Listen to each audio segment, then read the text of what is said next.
My name's Brian. I'm 34. My now ex-wife, Emily, is 32. We were married for 7 years. Build a life from scratch, the kind of love that feels real because it's ordinary. We never had money to waste, but we always made do. Things were simple, until they weren't. It all started with gifts. Small things at first, a handbag, some earrings, a couple of new lipsticks that I didn't recognize. Emily wasn't the type to spend like that, but I figured it was just her treating herself. After all, she worked hard, so I didn't think much of it. She deserved nice things. But then the gifts kept coming. New shoes, expensive cosmetics, a perfume that didn't smell like anything I'd ever smelled on her before. I thought, okay, maybe she was getting into something new. Maybe she had a new hobby, a new job with more perks. I didn't question it at first. I really didn't. I wanted to believe her. I wanted to trust her.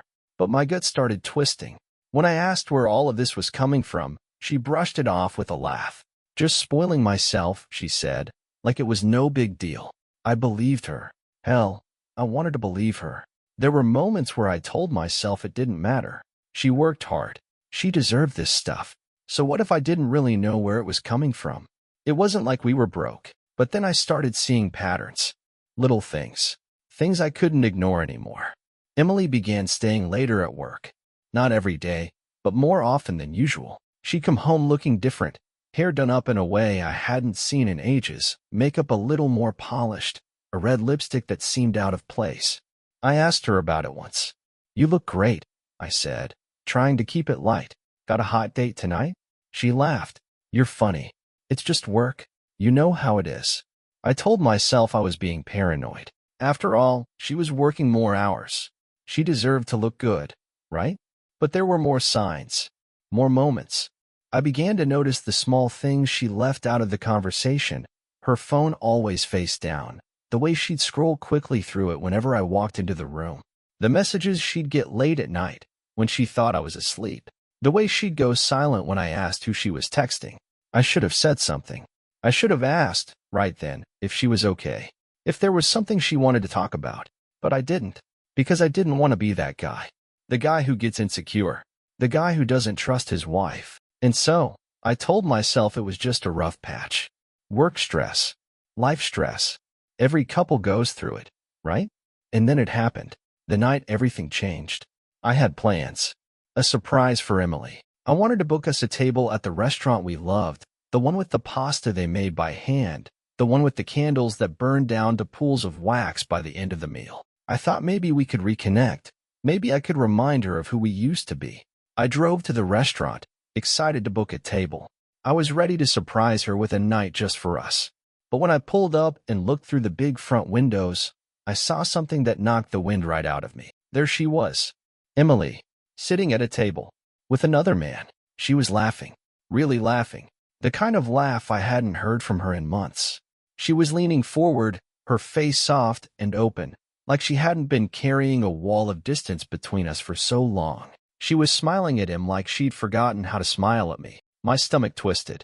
I wanted to look away. I wanted to just forget what I was seeing. But I couldn't. She reached across the table and took his hand. Not just a casual touch, but a real hold. Fingers intertwined. She kissed him on the cheek. And I froze. My legs turned to lead. My hands went cold. I could barely breathe. I didn't run in. I didn't make a scene. I couldn't. I didn't even know what to say. All I could do was stand there and watch the life I thought we had unravel in front of me. I wanted to scream. I wanted to confront her right then and there. But something kept me rooted to the spot. Maybe it was fear. Or maybe I knew, deep down, that I'd already lost her. I turned around and walked back to my car without saying a word. I didn't even know where I was going. Just away from there. Away from the truth I'd just seen. I didn't confront her that night. I couldn't. I couldn't bring myself to say the words out loud. But I knew now. I knew she had been hiding something from me. Something that wasn't just a gift or a late night at work. Something much bigger. I drove for hours that night, without a destination. Past neighborhoods where porch lights glowed and families sat down to dinner. Past gas stations, empty parks, dark storefronts. I barely registered any of it. My mind kept replaying the scene through that restaurant window over and over again, like some sick movie reel I couldn't shut off. Emily's smile, the way she touched his hand, the way she looked so at ease, like she wasn't sneaking around, like she wasn't destroying something sacred.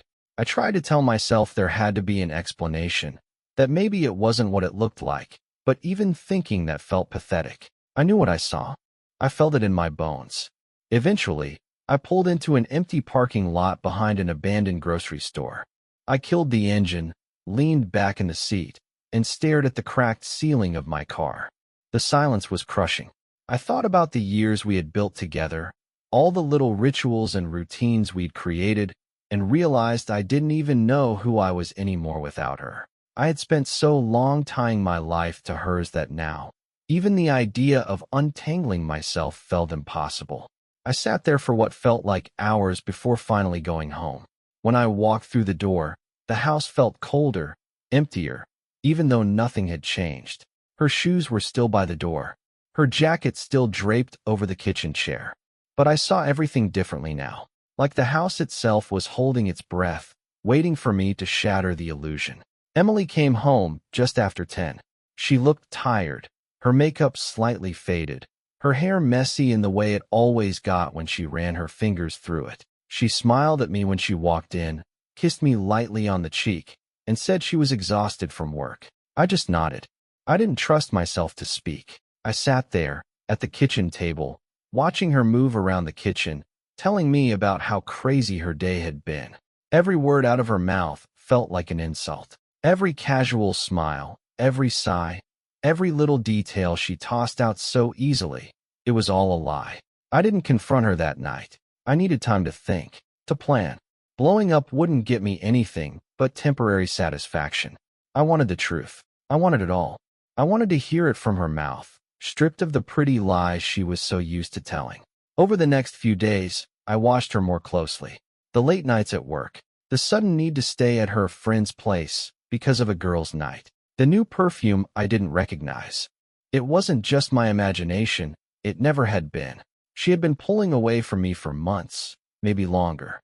I was just too blind to see it. One night, she left her phone on the coffee table while she went to take a shower. Normally, she guarded that thing like it held the launch codes. But that night, she must have gotten careless. Or maybe she thought I was too stupid, too trusting, to ever look. My hands shook as I picked it up. The passcode hadn't changed.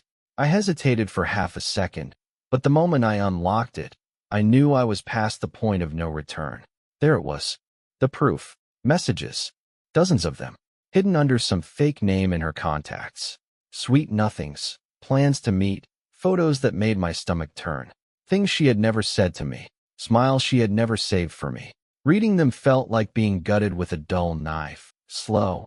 Excruciating. Impossible to forget. I put the phone down, wiped my hands on my jeans like they were dirty just from holding it, and sat back, staring at the wall. I wasn't surprised. Not really. I already knew.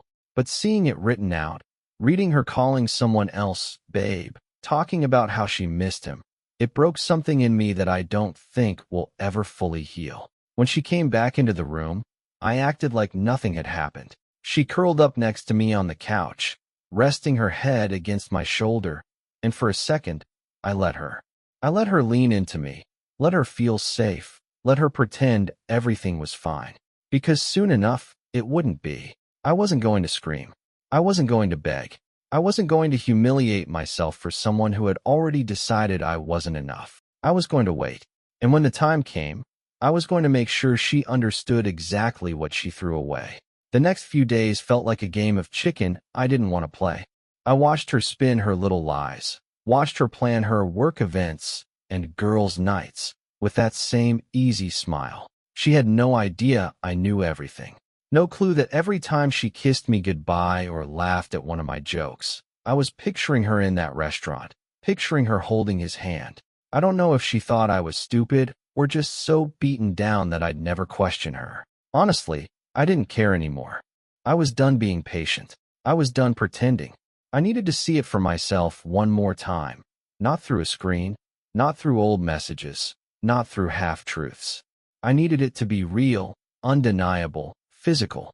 So when she told me she had a work dinner Thursday night, some big project launch she absolutely had to be at, I smiled. I told her to have a great time. I even offered to order takeout for her parents and drop it off so she wouldn't have to worry about them. She looked touched. She kissed me on the cheek and said I was the best husband. The irony burned in my throat. I waited 20 minutes after she left. Then I grabbed my keys and followed. She didn't even try to hide it. She wasn't heading toward downtown like she said. She wasn't even dressed like she was going to a corporate dinner. No business casual outfit. No portfolio bag. None of it. She was wearing the same soft blue sweater she wore at the restaurant, paired with jeans that hugged her too tightly for a work event. She was smiling when she drove, humming along to the radio. I stayed a few cars behind, far enough not to be obvious, close enough not to lose her. She pulled into the parking lot of a steakhouse about 20 minutes away. Not the kind of place her firm ever used for events. No banners, no reserved rooms. Just a cozy, dimly lit place perfect for dates. Perfect for secrets. I parked across the street and waited. 5 minutes later, he showed up. Same guy. I could see him clearly under the lot lights. Tall, clean cut. That easy swagger I hated from the second I laid eyes on him. He walked right up to her car, leaned in through the open window, and kissed her like they had all the time in the world. I sat there gripping the steering wheel so hard my knuckles ached. Every instinct in me screamed to storm across the street, to rip open her car door, to shout at the top of my lungs. How could you? But I didn't. I waited, watched them go inside together, laughing like teenagers sneaking out after curfew. I gave them time, enough for her to settle in, for the night to feel real. Then I got out of my car and walked across the street. The hostess gave me a polite smile when I stepped in. Table for one. No, I said. I'm meeting someone. She gestured to the dining room, and I found them easily. Tucked into a corner booth, heads close, wine glasses half full. She was laughing, twirling a piece of hair around her finger, that same move she used to do with me when we first started dating. I stood there for a second, just watching her. Watching the life I thought we had get stripped away piece by piece. Then I walked up to their table. Emily saw me first. Her face went pale instantly. Her hand froze in midair, still holding her wine glass. She opened her mouth, but no sound came out. The guy, he looked confused at first, then smug, like he thought I was just some stranger about to cause a scene. I didn't give him the satisfaction. I looked straight at her. Only her. How long? I asked. My voice was calm, too calm. I could feel it buzzing under my skin, but it came out steady. She blinked, mouth opening and closing like she couldn't find the words. Her hand slowly set the glass down. How long, Emily? I said again, still calm, still looking only at her. The guy shifted uncomfortably. Hey man, maybe you should. I held up a hand without even glancing at him. Didn't break eye contact with her. I'm not talking to you. She swallowed hard. I could see the exact moment the lies started lining up behind her eyes. I could see her trying to calculate which version of the story would hurt less. Brian, I didn't mean for you to find out like this, she said, voice trembling. The kind of thing guilty people say when they're not sorry for what they did, just sorry they got caught. I laughed, not a happy laugh, a bitter, exhausted sound that didn't feel like it belonged to me. Was it worth it? I asked. Tears welled up in her eyes. Maybe they were real. Maybe they weren't. I didn't care anymore. Without another word, I turned and walked out of the restaurant. I heard her call my name once, weakly, but I didn't turn back. Not this time. I don't remember getting into my car. I don't remember starting the engine or the turns I made on the way home. I only remember the cold, the kind that sinks into your chest and wraps itself around your heart. I wasn't angry. Not in the way people expect. There was no urge to scream, to punch the dashboard, to tear something apart. There was only this emptiness, a silence so loud it pressed against my ears until I thought my skull would crack under the weight of it. When I pulled into the driveway, the porch light was on, the same way it always was when Emily knew I'd be coming home late. A small detail that, once, would have made me feel cared for. Now it felt like mockery. I sat in the car for a long time, gripping the steering wheel until my hands ached, watching the light cast long, soft shadows across the front of the house. A house that, for the first time, didn't feel like home. When I finally stepped inside, Nothing looked different, but everything felt wrong. Her shoes by the door, her jacket draped casually over the chair, the faint scent of her perfume lingering in the air. I dropped my keys on the counter and sat down heavily in the kitchen without bothering to turn on the lights. I could still picture her face when she saw me standing there at the restaurant, the way her mouth opened slightly, the way her eyes widened, the guilt that flickered across her face before she could cover it. That tiny hesitation told me everything I needed to know. She wasn't sorry for what she'd done. She was sorry she got caught. I sat there in the dark, listening to the clock ticking on the wall, each second carving a deeper line into my heart. At some point, I pulled out my phone, scrolled through old messages, photos, the digital trail of a life I thought was still intact. There we were, smiling in front of Christmas trees, clinking glasses at friends' weddings, tangled together on the couch on lazy Sundays. I stared at a photo of her laughing, hair messy, holding a cup of coffee in both hands like it was the only thing keeping her grounded. She looked so happy, so real. I wondered when the shift happened, when the laughter stopped being for me. I must have sat there for hours, because the door opened sometime after midnight. She came in quietly, shutting it behind her like she was trying not to wake me. I didn't turn around. I didn't have to. I heard her hesitate, standing there in the entryway, probably trying to decide what to say. I stayed perfectly still, letting the silence stretch between us like a canyon. Eventually, her footsteps crept closer, and she said my name, soft, hesitant, almost like a question. I didn't answer. I didn't trust myself to speak. She murmured that she was sorry. The words floated in the heavy air between us, meaningless. Sorry didn't stitch back trust. Sorry didn't erase lies told with a smile. Sorry didn't undo the image of her fingers laced through another man's, her head resting on his shoulder as if it belonged there. I finally turned to look at her. She looked small standing there, arms crossed over her chest like she was trying to hold herself together. There were tears in her eyes, but they didn't move me. All I could see was the distance between us, a distance she had carved out carefully, one betrayal at a time. Without raising my voice, without asking for explanations I already knew would be lies, I told her to pack her things. She opened her mouth like she wanted to argue, to negotiate, but then she must have seen it in my face, the finality. She nodded, eyes downcast, and moved toward the bedroom. I sat at the kitchen table while she packed, her drawers opening and closing, hangers clattering, zippers tugging stubbornly against overstuffed bags. I didn't move. I didn't offer help. I didn't say another word. When she finally came back, suitcase dragging behind her, she paused by the door, like she was waiting for me to stop her, to ask her to stay, to fight for her. I didn't. She opened the door, stepped out into the night, and was gone. Just like that. The door swung shut behind her, clicking into place with a finality that rang louder than any shouted argument ever could. I sat there in the silence, in the ruins of what used to be a marriage, staring at nothing, feeling the weight of everything she'd taken with her: trust, love, the future we were supposed to have. I didn't cry. I didn't scream. I just sat there, a man gutted by someone he thought he knew, in a house that suddenly felt too big for one broken heart. I didn't sleep that night. I didn't even try. I sat in the kitchen until the first light started bleeding into the sky, watching the way the darkness softened around the edges. The house was silent except for the low hum of the refrigerator and the occasional groan of the old floorboards. Without her, the place felt bigger, emptier, like every room was stretching further away from me. I kept thinking I'd hear her footsteps in the hallway, the soft creak of the bathroom door, her quiet voice asking if I was still awake. But all I got was silence.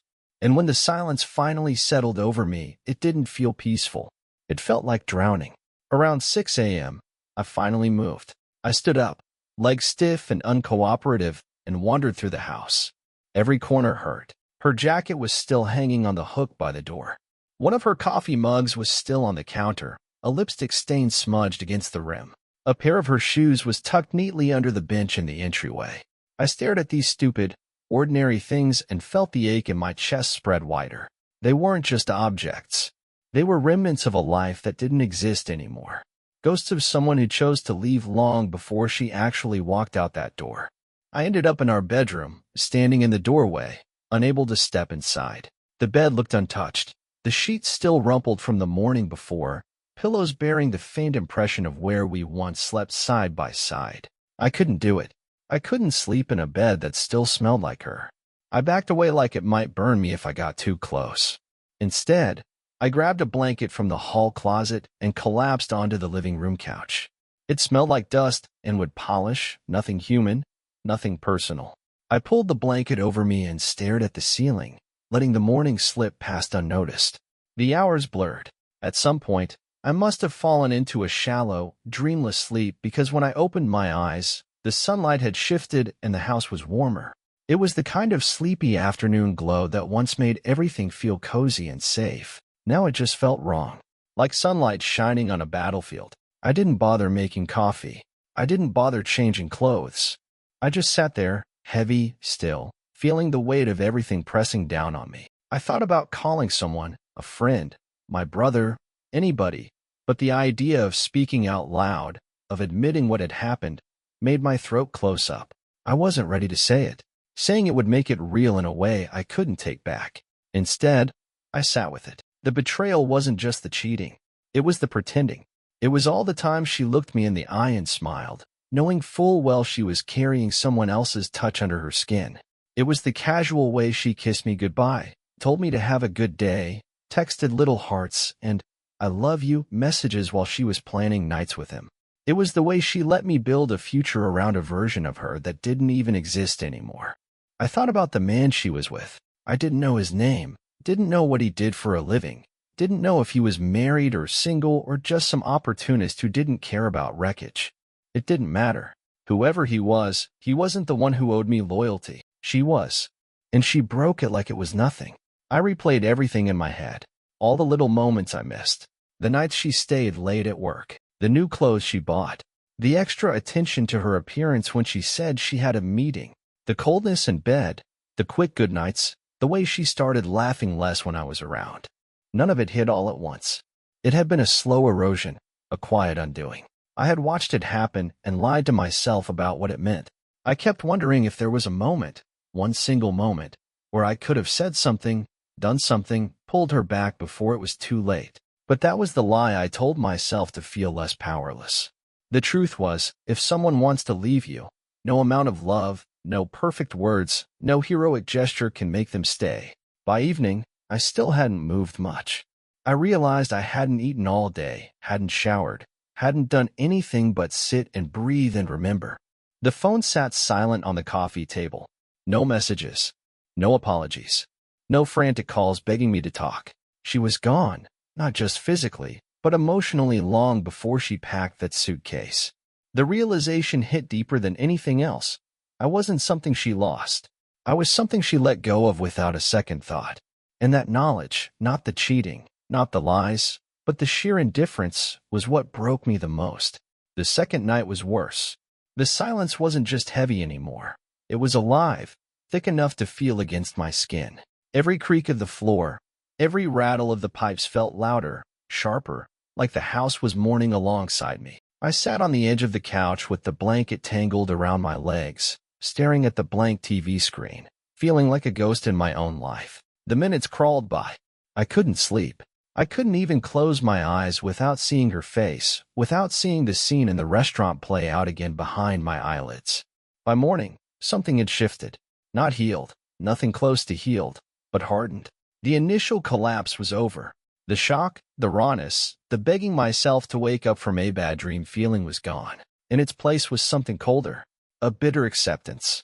She wasn't coming back. She wasn't going to walk through the door crying, apologizing, throwing herself at my feet. She made her choice long before I caught her. She just didn't have the decency to admit it. I made coffee just to have something to do with my hands. I stood in the kitchen, staring out the window while the old machine hissed and burbled behind me. Outside, the world moved on like nothing had happened.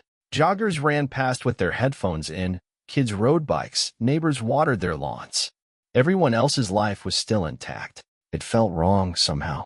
Like there should be some kind of visible scar across the sky, some crack in the world to show that everything had shifted, at least for me. I thought about calling my brother. He was always the first person I reached out to when something went wrong. But the idea of saying it out loud, telling him what she had done. Hearing the pity in his voice made my stomach twist. I wasn't ready. Not yet. Telling people meant explaining it, reliving it, fielding questions I didn't have the strength to answer. How long? How did you find out? Are you sure? The thought exhausted me. Instead, I wandered the house. I opened closets, looked through drawers, took quiet inventory of all the things she hadn't taken with her. Half her clothes were still there. Her favorite jacket hung on the back of the chair. Makeup scattered across the bathroom counter. A book she'd been reading, something about finding balance and inner peace, lay abandoned on the nightstand. The irony wasn't lost on me. Part of me wanted to start boxing it all up immediately, rip the Band-Aid off, clear her out of the house like clearing a wound. But I couldn't bring myself to move. Every object I touched burned. Every piece of her life that lingered here was like a reminder that while I had been building a home, she had been building an exit. Around noon, my phone buzzed. My heart kicked against my ribs for a second before I saw it was just a work notification, nothing from her. No apology, no explanation, just silence. I stared at the screen for a long moment, feeling the familiar ache. Even after everything, part of me had been waiting, hoping, wanting to hear some desperate voice message, some crack in her perfect composure. But there was nothing. I sat down on the edge of the bed we used to share and realized I didn't even know what came next. Do I file for divorce immediately? Do I call her family? Do I change the locks? Everything felt too big, too heavy. I wanted someone to tell me what to do, to hand me a checklist for surviving the moment your life splits in two. But no one tells you how to move forward when the person you trusted most burns your entire future to the ground. The hardest part wasn't just losing her. It was losing the version of myself that trusted so easily, that loved so fully, that believed so completely in us.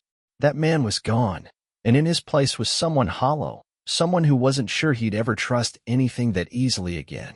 I sat there until the afternoon light started to fade, feeling the day slip away without touching it. Eventually, I knew, people would start asking questions. Friends would notice her absence. Family would wonder why she wasn't showing up to birthdays or Sunday dinners. I would have to talk.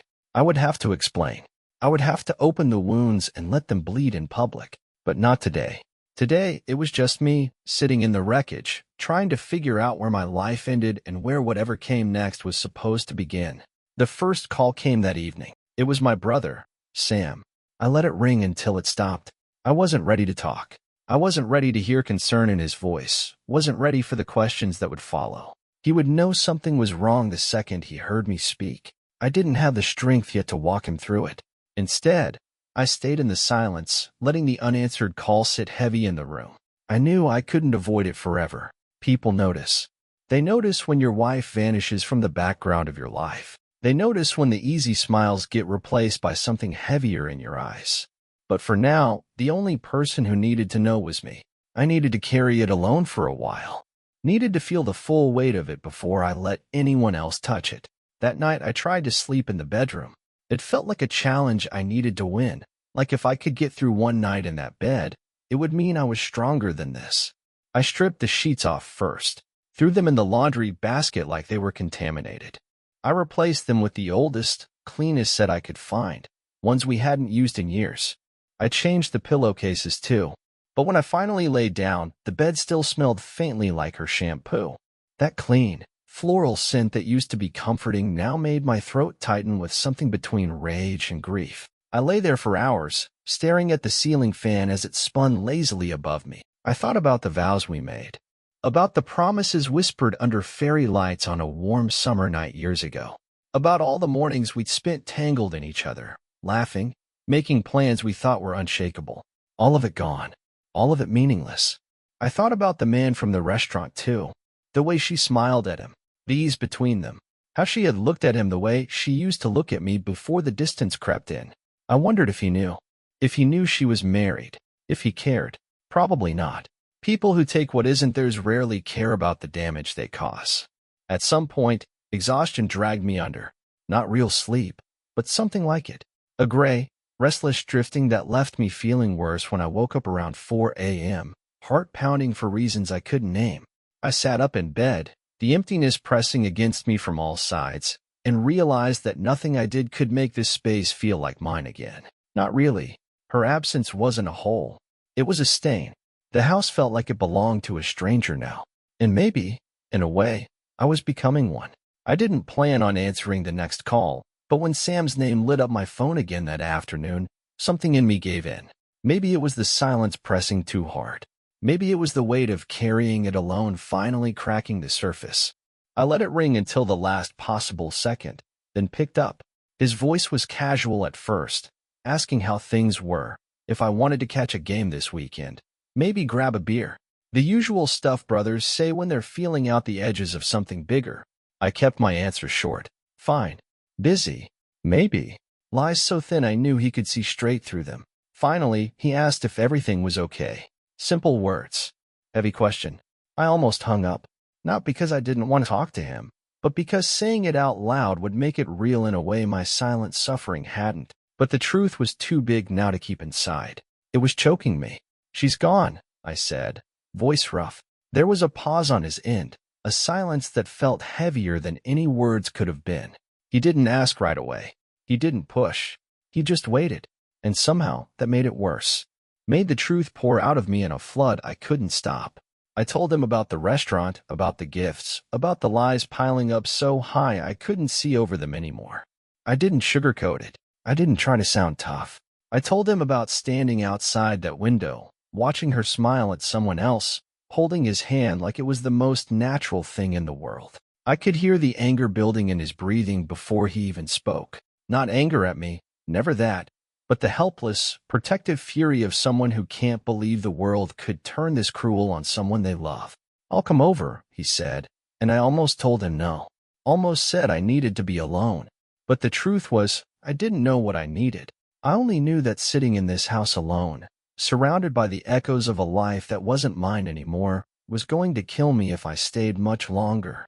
When he showed up, he didn't try to talk right away. He just sat down next to me on the couch, 2 beers in his hands, setting one down in front of me without a word. We sat there in silence for a long time. The kind of silence that says more than any conversation could. When I finally spoke, it wasn't about her. It wasn't about what she did. It was about what was left, about the pieces scattered all around me, sharp and splintered, and how I had no idea how to pick them up without cutting myself open again. About how loving someone doesn't come with a backup plan for when they decide to stop loving you. Sam didn't have answers. He didn't offer cheap advice or hollow promises that it would all get better. He just listened, sat in the wreckage with me, without trying to fix it. And maybe that was the first real breath I'd taken since everything fell apart. Maybe surviving something like this doesn't start with healing. Maybe it starts with letting someone see the ruins you're too broken to clean up alone. The next few days blurred together. Sam stayed for a while that first night, long enough to make sure I wouldn't do anything stupid. He didn't hover, didn't ask too many questions. Just existed in the space with me, which somehow felt less suffocating than being completely alone. After he left, the house returned to silence, but something inside me had shifted. The raw, open wound of betrayal was still there, still bleeding, but underneath it, something colder had started to settle. Not acceptance. Not yet. But anger. Not the kind of anger that made me want to throw things or scream into the walls. It was quieter than that. Heavier. A slow, deliberate burn that lit up every memory, every late night waiting for her to come home, every lie she told with a straight face. It was the realization that while I was trying to hold our life together, she was carefully dismantling it one stolen moment at a time. I spent hours just walking through the house, touching things we'd picked out together, the couch we argued about in the store, the coffee table she insisted was too expensive but too perfect not to buy, the framed photos of vacations where we smiled for the camera while something invisible rotted beneath the surface. I looked at those pictures for a long time, realizing they weren't just memories anymore. They were evidence of a life she had already abandoned in her heart, long before her body ever followed. One night, I pulled the big plastic bin out of the closet, the one where we kept old keepsakes. Cards from anniversaries, ticket stubs from concerts, Polaroids from lazy Sunday afternoons.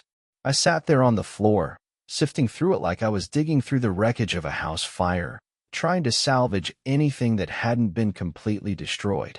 But everything I touched felt tainted.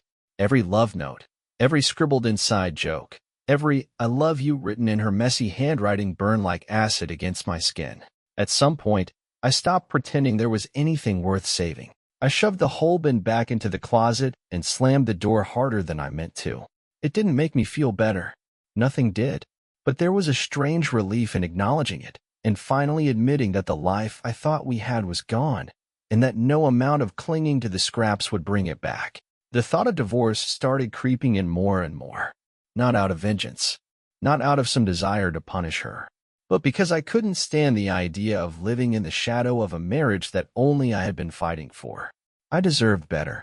I didn't fully believe it yet, not deep in my heart, but I knew it intellectually. Knew that staying tied to someone who could betray me so easily was a slow death I wasn't willing to accept. The first step wasn't even saying it out loud. It was just thinking it, without flinching. I wasn't going to be her backup plan. I wasn't going to be the man who waited around for someone who never intended to come home. Even if it broke me all over again, even if it meant tearing down everything we had built, I was going to walk away.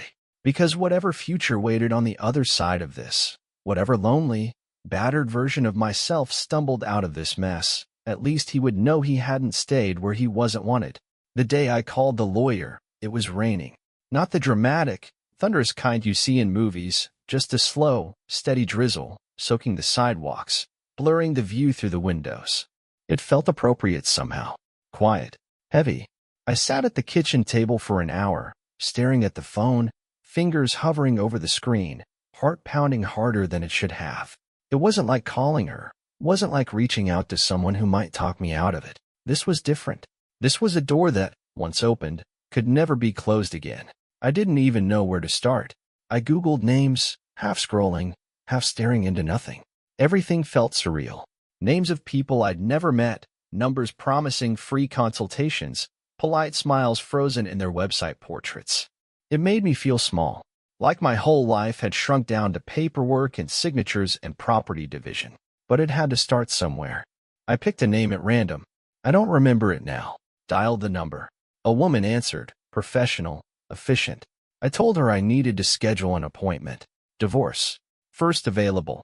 She asked for my name, my contact information. I gave it all to her without hesitation, my voice steady, almost detached, like I was making a dentist appointment. When I hung up, I didn't feel relief. I didn't feel triumph.